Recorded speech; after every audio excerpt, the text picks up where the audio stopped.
vocês acham que vocês reagiriam, como vocês ficariam se no ano de 2025 vocês tivessem começado a empreender de uma forma que vocês nunca imaginariam, tendo uma filha de meses no braço e descobrindo logo em seguida que o marido de vocês estava com câncer? Ah, e claro, né? Você não poderia parar a sua vida porque você tem conta para pagar, um negócio para tocar, uma filha para cuidar e um marido para apoiar. Vocês ficariam bem? Porque foi isso que aconteceu comigo. E é sobre isso que a gente vai falar nesse vídeo em questão. Cara, eu começo a rir porque quando eu escuto isso e eu lembro do que eu passei no ano de 2025, eu fico, como que eu sobrevivi a esse ano caótico, para não falar outra coisa. Por que esse vídeo tá aqui? Porque daqui a alguns anos eu quero ver esse vídeo e eu quero lembrar do ano de 2025, de como esse ano foi na minha vida e do impacto que ele teve. Que eu tenho certeza que esse ano ele vai reverberar por um bom tempo, durante bons anos da minha vida. E é justamente por causa do ano de 2025 que eu estou gravando esse vídeo, porque eu quero voltar aqui pro YouTube e eu decidi que farei do YouTube o meu grande álbum da vida. Eu acho que vai ser muito louco quando, sei lá, daqui uns 5 anos. Imagina 10 anos, imagina eu vendo esse vídeo com 50 anos. Eu sei que muita coisa vai se perder na minha cabeça, porque é normal esquecer de muitas coisas, principalmente quando muitas delas são traumáticas. O nosso cérebro nos protege, né, pra gente não ficar sofrendo. Então, é por isso que eu quero fazer esse vídeo. E pra mim não faria sentido começar o ano de 2026 documentando a minha vida aqui no YouTube sem falar do ano de 2025, porque foi o ano de 2025 que realmente fez eu decidir voltar pra cá.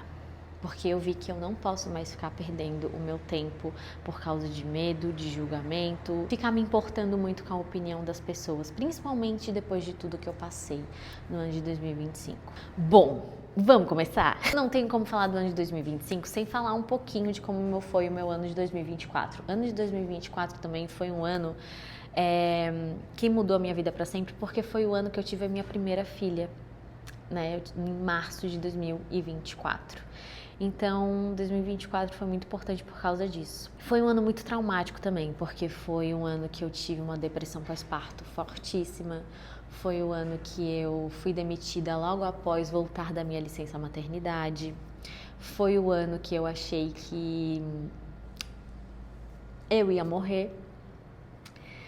Mas foi um ano também, gente, que uma notícia caiu no meu colo, que no caso era a respeito do meu trabalho, e que mudou a minha vida profissional. Foi um ano muito difícil, principalmente pela minha depressão pós-parto. Mudamos de casa, fiquei isolada, eu não queria ter mudado de casa. A minha mãe, que morava 5 minutos do meu apartamento na época, ficou muito longe depois que eu me mudei. Então toda aquela coisa, gente, sabe, de, pô, acabei de ter uma filha. E também isso foi muito foda pra mim, porque eu tive minha filha numa quinta-feira, né? Então eu saí do meu apartamento na quinta-feira pra ter ela, né? Quando começou a vir as contrações e tudo mais. No domingo eu tava indo pra essa nova casa. Então foi tudo novo. Eu não estava no meu lugar seguro, eu não estava com pessoas que eu me sentia segura. Ai, foi muito difícil. Quem teve filho sabe do que eu estou falando, né? Todo esse sentimento. Então, essa depressão pós-parto que eu fiquei isolada é muito perigoso. É muito perigoso porque, e na época era uma casa de 2 andares, então eu morria de medo de descer as escadas dessa casa. Eu morria de medo porque eu achava que no meu chinelo ia escapar do meu pé, eu ia tropeçar, eu ia cair em cima da minha filha e ia morrer eu e ela juntas. E só ia encontrar a gente no final do dia. Esses pensamentos que vinham na minha cabeça e vários outros muito mais obscuros, é muito perigoso, principalmente quando tu tá com um recém-nascido, tu realmente fica muito vulnerável. E isso me marcou de um jeito, gente, que fez eu me tornar uma nova pessoa. Quando eu fui demitida, eu confessar pra vocês que eu não entrei em choque nem nada. O pensamento de, meu Deus, o que eu vou fazer, veio, sei lá, depois de uns 3 dias. Até porque na época, gente, o lugar que eu trabalhava a minha chefe, ela também não estava passando por coisas fáceis na vida dela. Então acho que a coisa mais nobre, a coisa mais certa que ela fez foi realmente ter me demitido, sabe? Não senti raiva, não senti nada. Inclusive, eu sou muito grata por essa pessoa. Eu tenho muito carinho por essa pessoa e vou guardar no meu coração para sempre essa pessoa, sabe? Então, eu sei que tem muitas mulheres que passam por essa mesma situação de ter o filho, voltar da licença maternidade e ser demitida e realmente ser uma coisa assim muito ruim, né? Desoladora e tal. Mas pra mim, gente, eu já tava tão na merda e ela também tava lá passando pela situação dela, enfim, que, sabe, não tinha o que fazer, gente, sabe, a vida das duas estava um caos, então, sabe, assim, eu super entendi e foi isso, gente, mas eu não sinto raiva nem nada não, como eu falei pra vocês, eu sinto muita gratidão por essa pessoa, sabe, porque o que ela também estava passando não era nada fácil. E hoje eu fico muito feliz, assim, de ver que ela se recuperou, sabe? Então, seguindo daí, o que eu fiz? Continuei trabalhando, dava personal, né, no horário da manhã. E aí, aquela coisa toda, né, gente, de mudança de rotina, achar uma creche para minha filha, porque não era uma opção eu ficar em casa, não valeria a pena eu ficar em casa, né, financeiramente também. Eu fazia um bom dinheiro. Aí, então, teve toda essa mudança de rotina, só que aí, em outubro, para início de novembro, as coisas começaram a mudar, que foi quando apareceu o estúdio que eu estou agora. Eu nunca, gente, nunca pensei em ter um espaço só meu. Eu acho que eu só sonhei, sabe quando tu só sonha, mas coisas assim, tipo assim, tu tá fudido e tu pensa, eu vou ter uma mansão. E a conta de luz, água, telefone, celular, tudo tá tudo atrasado, inclusive você está sem luz na sua casa, nesse nível, tá? Pra vocês entenderem. Então eu nunca imaginei que eu ia ter um estúdio meu, entendeu? Que eu ia trabalhar para mim mesma nessa situação, porque eu já trabalhava por mim mesma, né, em certo modo, sendo personal, a gente trabalha para a gente mesmo, e é uma coisa meio que natural da minha profissão, mas eu não via dessa forma, né, que tu tem uma estrutura toda para lidar, eu só sonhava. E apareceu, gente, do jeito mais improvável possível. Eu vou fazer um vídeo só contando a história do meu estúdio, porque também é uma coisa que eu quero muito lembrar lá na frente. Ao mesmo tempo que é muito triste e que de algo muito triste, coisas boas aconteceram. Coisas boas... Sabe aquela coisa, a tristeza da vida junto com a beleza da vida? É mais ou menos isso, a história do meu estúdio, sabe? De uma coisa muito triste, nessa coisa da vida ter que continuar, uma coisa bonita veio. E assim, gente, quando eu vi aqui o estúdio, foi uma aluna minha que me mandou, ela falou, eu olhei os valores, olhei o estúdio, gente, ele estava pronto, era só entrar, trabalhar e pagar, mas eu não tinha o dinheiro, O que eu pensava era, gente, eu só preciso trabalhar, trabalhando eu vou botar minha vida em movimento, e é isso. Eu só preciso dar conta disso agora, porque eu tava tão na merda emocionalmente, espiritualmente, financeiramente, tudo, que eu preciso, gente, eu só preciso trabalhar, porque trabalhando tu vai vivendo a tua vida e aí a vida vai acontecendo, tu entra em movimento, se engata numa coisa, aquela coisa toda, né? Eu fiquei com muito medo, eu fiquei pensando se eu deveria mandar mensagem ou não, né, pra pessoa, pra falar aqui do estúdio. Eu fiquei uma semana assim, ouvindo uma vozinha na minha cabeça, manda mensagem do estúdio, vai lá ver o estúdio. E aí eu falei com meu marido, ele falou, cara, manda, o que a gente tem a perder também, né? Só que eu dividi isso com ele porque a vida dele também mudaria, né, gente? Aquela coisa, se apoiar, seria toda uma dinâmica nova, questão financeira também, né? No início seria muito mais gasto do que lucro. E não esquecendo uma filha de meses no colo. Só sei, gente, que essa aluna me mandou a mensagem na última semana de outubro. Em novembro eu conheci o estúdio, em dezembro eu vim aqui assinar o contrato do estúdio. E aí, no dia 12 de dezembro de 2024, oficialmente, eu era dona do meu estúdio. Pra mim, surreal. Pra mim, surreal. Surreal mesmo. E eu passei, e ainda passo até hoje, por uma sensação de que eu não mereci isso aqui. E é uma batalha espiritual fortíssima que eu tenho dentro de mim de você merece sim. Quem tem baixa autoestima vai entender o que eu tô falando. Mas enfim, gente, sou muito feliz aqui. né? Todo dia trabalho isso na minha cabeça, muito. Se eu não fosse merecedora, isso não teria acontecido. Né, de eu estar aqui, porque poderia ser qualquer outra pessoa. Esse estúdio, depois que aconteceu, poderia ser de qualquer outra pessoa, mas não, ele é meu, né? E é muito difícil eu falar isso também, porque eu tenho muito medo de parecer arrogante, mas eu não tô sendo arrogante. É um trabalho emocional e de autoestima, gente. A gente precisa se botar pra cima. E é o que eu tô tentando fazer agora. Inclusive aqui na frente, né? Pode estar sendo um pouco vergonha alheia, mas é uma coisa que a gente precisa trabalhar, porque a gente sempre fica na... Não, imagina, quer ser muito humilde? E nessa de ser um mito, se fode. Mas tá, continuando. E aí eu sabia, tinha certeza de que o ano de 2025 seria uma loucura total. E foi. Só que não do jeito que eu imaginei. Então, quando a minha filha tinha 10 meses, janeiro de 2025, eu comecei a atender nesse estúdio. Março, a minha filha fez 1 ano. Só que desde janeiro de 2025, meu marido vinha com umas dores, sabe? Uma dor nas costas e tal. Ai, toma um remédio, nananã, assim, mas nada muito que chamasse atenção. O ano foi passando de 2025, aquela coisa, boletos e tal, uma nova rotina, um novo trabalho, né? Várias coisas que eu tinha que dar conta agora, toda uma parte administrativa. Quem abre o seu próprio negócio vai entender a magnitude que isso tem, porque a gente está acostumado a trabalhar, né? Só ali. Daí daqui a pouco se abre um portal assim que tu tem que dar conta.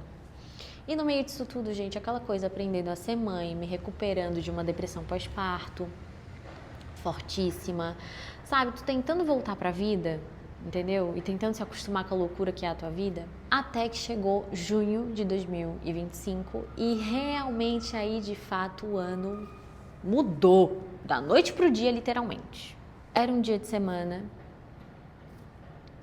meu marido me liga no meu celular, já era tipo meia-noite e pouco, tinha feito minha filha dormir, eu já tava dormindo, e eu vejo que era ele, atendi, ele, por favor, vem aqui no escritório.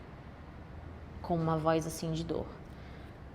Chego no escritório, ele estava no chão, se contorcendo de dor. Ele foi para o hospital e lá ele ficou. Eu tinha, na época, uma aluna que ela era médica e ela trabalhava nesse hospital. Falei a situação para ela e aí ela ficava falando comigo, até porque realmente meu marido ele não tinha uma data para sair de lá. Estavam fazendo exames, vendo o que ele tinha. E ele estava com câncer. E eu lembro que eu recebi essa notícia dela faltando 15 minutos para eu fazer o meu próximo atendimento.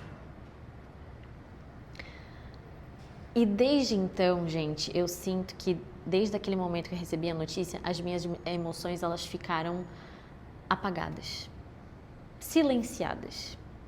Porque ali eu tive que decidir em fração de segundos como que eu ia lidar com aquela situação. Faltava 15 minutos para minha aula começar. Eu recebi a notícia, eu processei, eu não cancelei a aula, eu atendi o meu aluno muito bem e assim se seguiu. Então, de junho até hoje, tem sido uma loucura total.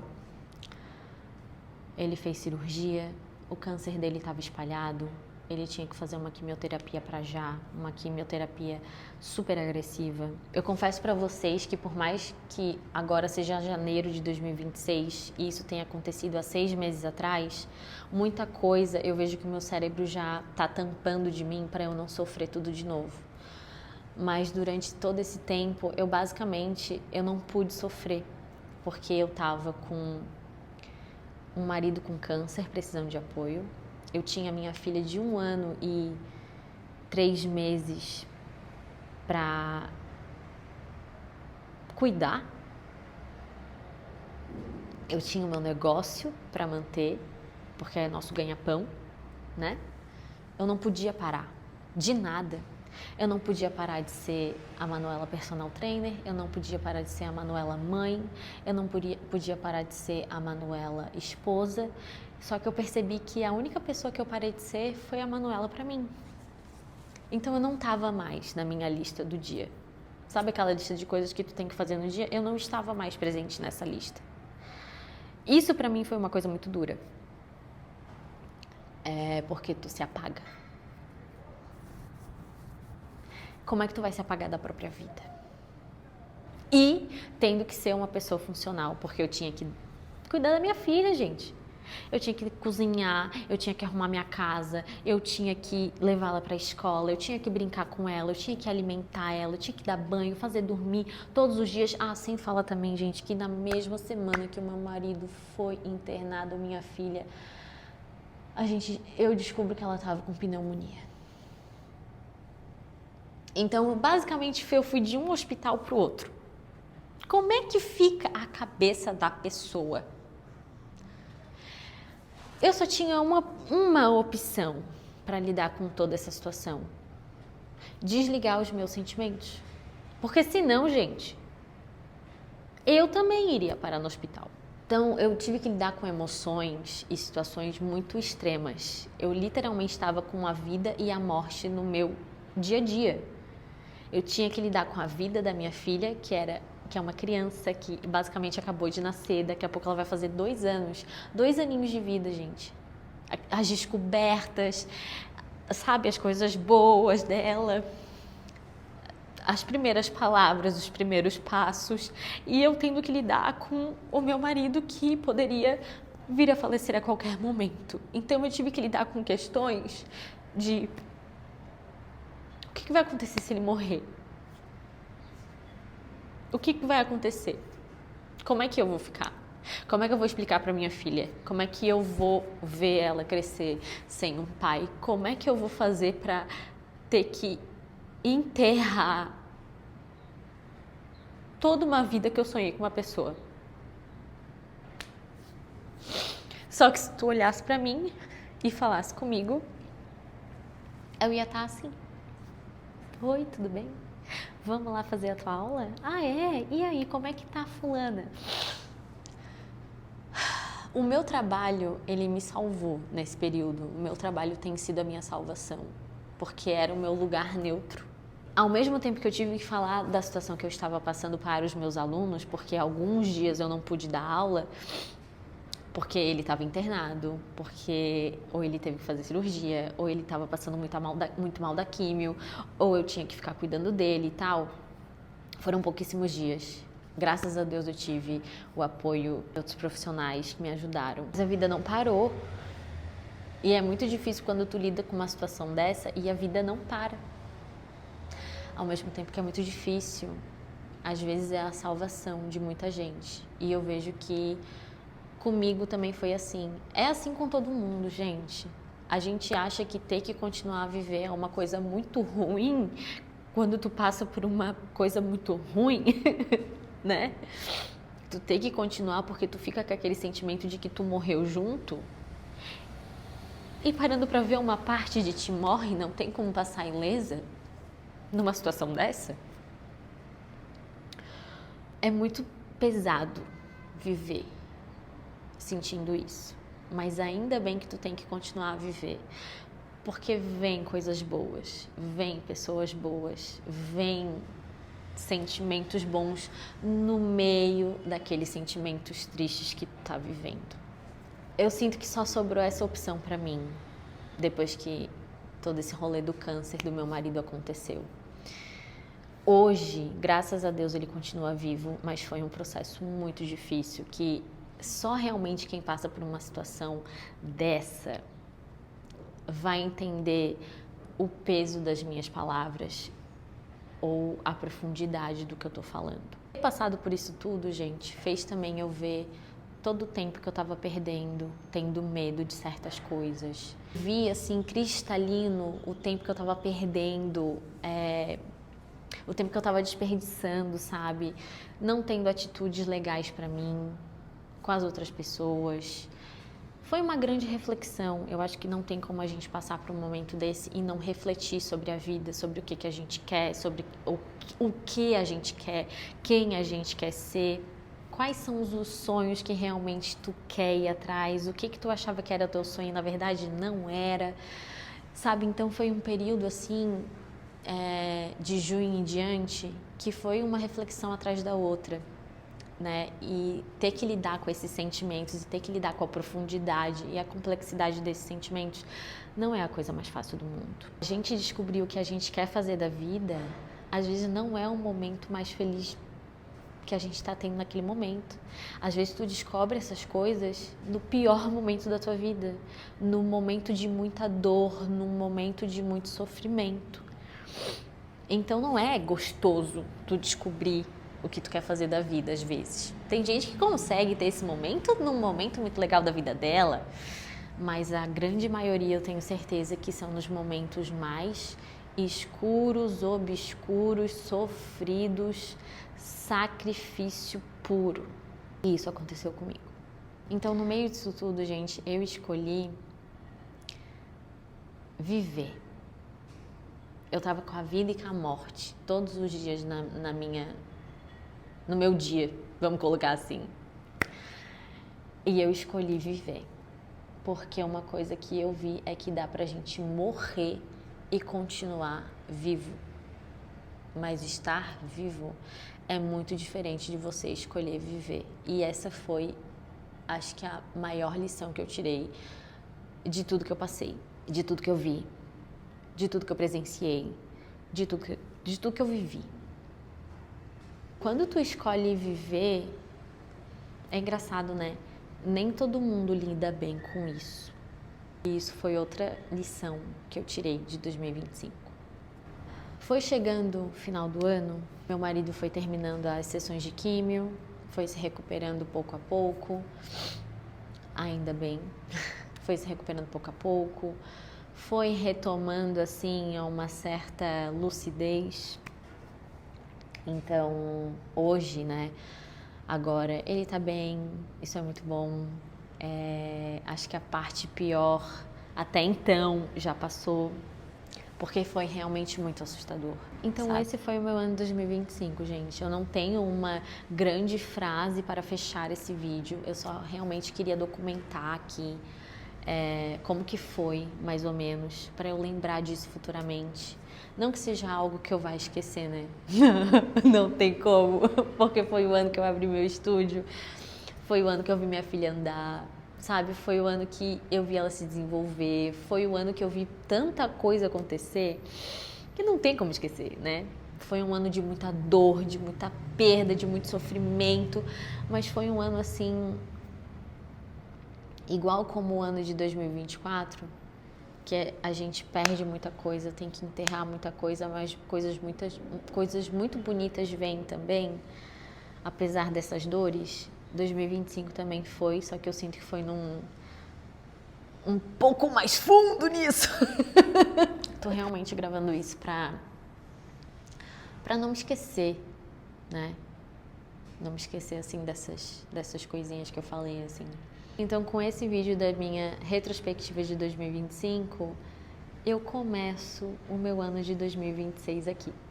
Até o próximo vídeo.